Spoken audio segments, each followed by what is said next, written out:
साथियों नमस्कार। जैसा कि हम सब लोग जानते हैं कि कुत्ते के काटने से रेबीज जो होती है वो एक तरह की बिल्कुल फेटल डिजीज है, यानी कि एक बार हो गई तो मृत्यु ऑलमोस्ट निश्चित है। और ये एक तरह का वायरल इन्फेक्शन है और कुत्ते के या उसी प्रकार की अन्य जानवरों के काटने से भी ये बीमारी हो सकती है। ये सलाइवा से होती है। उनकी जो थूक होती है वो जब हमारे जख्म पे पड़ती है और वो नर्वस सिस्टम को दिमाग तक, सेंट्रल नर्वस सिस्टम के अंदर पहुंचकर ये हमको बीमार करती है।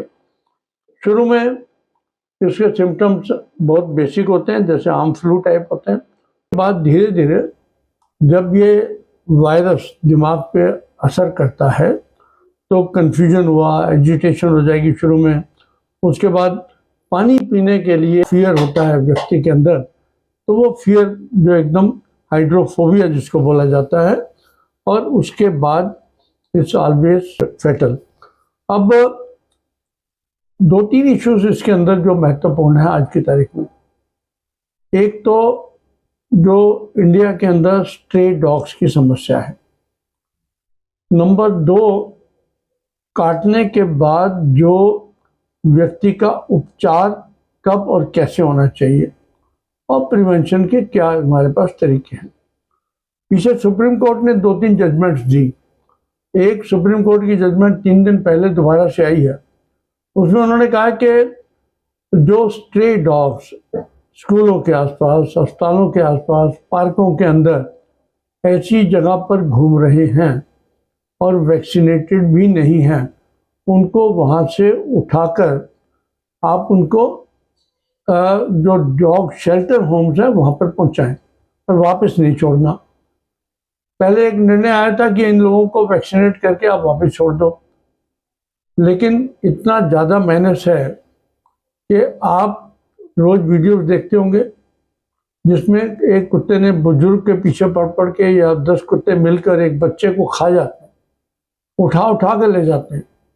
तो इसकी सारी की सारी समस्या को संज्ञान में लेते हुए सुप्रीम कोर्ट ने एक ऑर्डर दिया। बहुत अच्छा ऑर्डर है। और कुत्तों को वैक्सीनेट करना एक बहुत ही बड़ा काम है, खासकर इंडिया जैसी जगह पर जहाँ पर कि कुत्तों की संख्या कई हो सकता है करोड़ों में भी हो, तो उनको वैक्सीनेट करना बड़ा मुश्किल काम है। उनको वहाँ पर उनके लिए शेल्टर बनाना ये भी कोई आसान काम नहीं है। बहरहाल सुप्रीम कोर्ट ने डायरेक्शन दिए हैं कॉर्पोरेशंस को, सरकारों को, कि इसका इंतजाम जल्दी से जल्दी किया जाए। अब समस्या कई बार ये आती है हमारे पास हॉस्पिटल्स के अंदर कि एक व्यक्ति बच्चे को लेके आता है कि जी इसको काटा, इसके पास आया था कुत्ता, काटा नहीं। तो ऐसे केसेस में बहुत समस्या हो जाती है। सोचने की समस्या ये हो जाती है कि डॉक्टर क्या एडवाइस करे। तो मेरी एडवाइस तो हमेशा लोगों को ये रहती है, वंस इन डाउट, अगर आपको डाउट भी है कि कुत्ते ने काटा है, आप उसका इलाज करवाएं। ये बहुत समझने की बात है कि क्योंकि इसका 100% फर्टिलिटी है और इसका असर कई बार कुछ हफ्तों से लेकर महीनों और सालों तक बाद में भी हो सकता है, इसलिए हमें बहुत केयरफुल होना पड़ेगा। 3 तरह के इसके अंदर वुंड्स हैं, WHO ने क्लासीफाई किए। एक तो सबसे पहले बेसिकली कैटेगरी 1 जिसको बोलते हैं, जो वुंड है, वुंड की बात कर रहा हूँ कि केवल कुत्ते ने टच किया आपकी बॉडी को, लिक किया चाहे, और स्किन इंटैक्ट रही, आपकी चमड़ी पे जख्म नहीं हुआ। दूसरा है निबल किया उसने अनकवर्ड स्किन को और माइनर स्क्रैच कर दिया।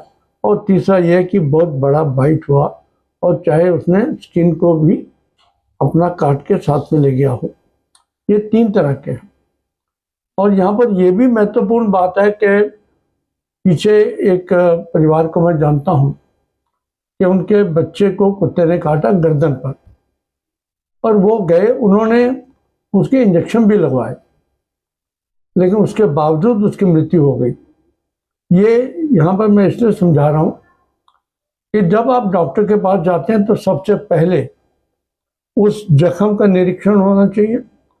उस जख्म के अंदर आपको अगर कुछ वॉश करने की ज़रूरत है तो उसको वॉश करना चाहिए।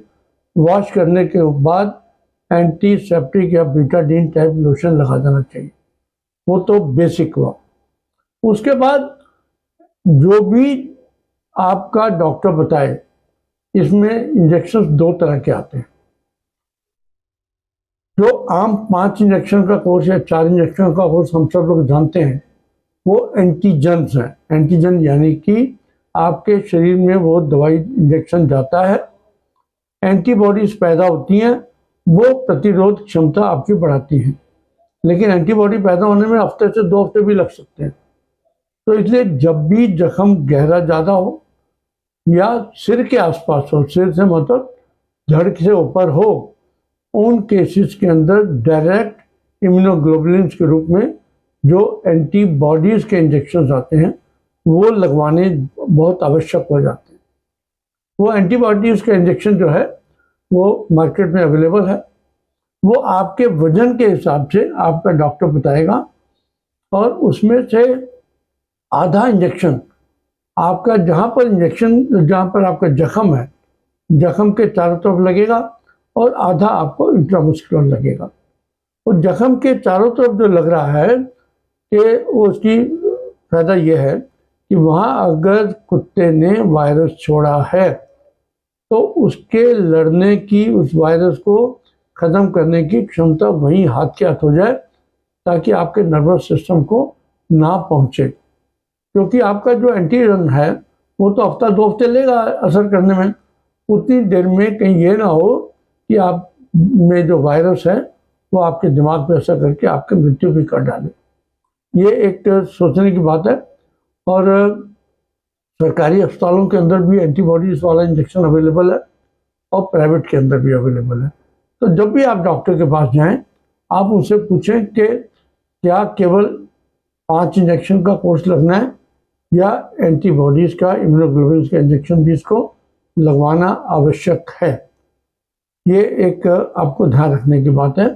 तो 3 स्टेप हो गए। एक तो इंजेक्शन की साइट को साफ करना, एंटीसेप्टिक लगाना, दूसरा एंटीबॉडीज़ का इंजेक्शन लगाना, और तीसरा एंटीजन जो है उसका जो है आपका जो कोर्स है पूरा 1 महीने का, उसको पूरे के पूरे कोर्स को कंप्लीट करना। अब प्रिवेंशन क्या है? ये तो पोस्ट एक्सपोजर हो गया, आपको इंजेक्शन लगा, आपको कुत्ते ने काटा, इंजेक्शन लगवा, आपने इमीडिएटली उसको इलाज करवा दिया। अब इसका परमानेंट सोल्यूशन क्या है? परमानेंट सोल्यूशन आप इंडिया जैसे देश के अंदर 2 ही हो सकते हैं कि कुत्तों को आदमियों से पास ना आना दिया जाए, खासकर स्ट्रे डॉग्स जो हैं। उसके लिए कोर्ट ने कुछ हिदायतें दी पीछे, उनको पकड़ा जाए, उनको रोका जाए, उनको डॉग शेल्टर के अंदर रखा जाए। तो इन सब के साथ साथ उसमें आपके जो कुत्तों को वैक्सीनेट करने की एक सिस्टम है, उसको भी खासकर जितने भी लोग पालतू कुत्ते रखते हैं, वो कई लोग पालतू कुत्ते रख लेते हैं, सुबह घुमाने ले जाते हैं, बाकी दूसरे कुत्तों के संपर्क में आता रहता है, तो वो सेफ नहीं होते। तो इसलिए ऐसे इवन पालतू कुत्तों के अंदर भी जो इसकी वैक्सीन है वो लगनी चाहिए, पहली बात। और दूसरा, जहाँ तक उन्होंने, सरकार ने स्ट्रे डॉग्स को वैक्सीनेट करने की बात है, ये एक बहुत बड़ा प्रश्न है कि हम कितना वो कर पाएंगे। और तीसरा जो काम उन्होंने बताया कि इन कुत्तों को डॉग शेल्टर के होम्स के अंदर रखा जाए, लेकिन हजारों लाखों कुत्तों को कहाँ पर शेल्टर बनेंगे, कहाँ संभाला जाएगा, एक इसके ऊपर भी मेरा मानना है कि सुप्रीम कोर्ट को डायरेक्शन देनी चाहिए। सबसे बड़ी समस्या ये आती है कि कुछ डॉग लवर्स हैं, कुछ कैटर लवर्स हैं, या कुछ अपने आप को एक्टिविस्ट मानते हैं। उनके कारण अपने हो सकते हैं। कुत्तों को सब लोग प्यार करते हैं, बहुत अच्छा प्राणी है और हमारे लिए उपयोगी भी है। लेकिन ये नहीं हो सकता ना कि कुत्ता काटे और 10 लोगों को मार के चला जाए। या बीमारी फैला के चला जाए। ऐसे माहौल के अंदर मुझे लगता है कि स्ट्रे डॉग्स की एंट्री हॉस्पिटल्स के अंदर या जो बड़े बड़े सेंटर्स हैं उसके अंदर या पार्कों के अंदर, जहाँ पर बच्चे भी अधिक मात्रा के अंदर सुबह सुबह घूमने जाते हैं, उन सब के ऊपर अंकुश लगना चाहिए। कुछ कॉर्पोरेशंस ने ये कहा कि जो कुत्ते रोकना जो है उस लोकल यूनिट के इंचार्ज की जिम्मेवारी है। मैं इसमें कंट्रोवर्सी में पढ़ना नहीं चाहता, लेकिन जिसकी भी जिम्मेवारी है, हर आदमी अपनी अपनी जिम्मेवारी से काम करे तो ये रेबीज के केसेस कम होंगे, डेथ्स कम होंगी, और लोगों को इतना जो टेरर एक तरह से होता है, सुबह जब बच्चे वॉक पे जाते हैं, स्कूल जा रहे होते हैं पैदल, और इवन स्कूटी बाइक पे जो लोग जा रहे होते हैं, उनका जो कुत्ते पीछा करते हैं, एक बहुत ही हॉरिबल सीन्स होते हैं। इन सब से हमको छुटकारा चाहिए। मैं सुप्रीम कोर्ट का धन्यवाद भी करना चाहूँगा, लेकिन जितने डॉग लवर्स हैं जो कहते हैं कि हमें कुत्तों को नुकसान नहीं पहुंचाना चाहिए, उनको ज़्यादा से ज़्यादा कुत्तों को अपनाना चाहिए। कुत्तों को अपने घर लेकर जाएं, अपने सेंटर में लेकर जाएं, उनको सड़क पे ना छोड़ें, ताकि हम लोग ज़्यादा सुखी रह सकें। इन्हीं शब्दों के साथ मैं मानता हूँ कि बहुत यूजफुल वीडियो है।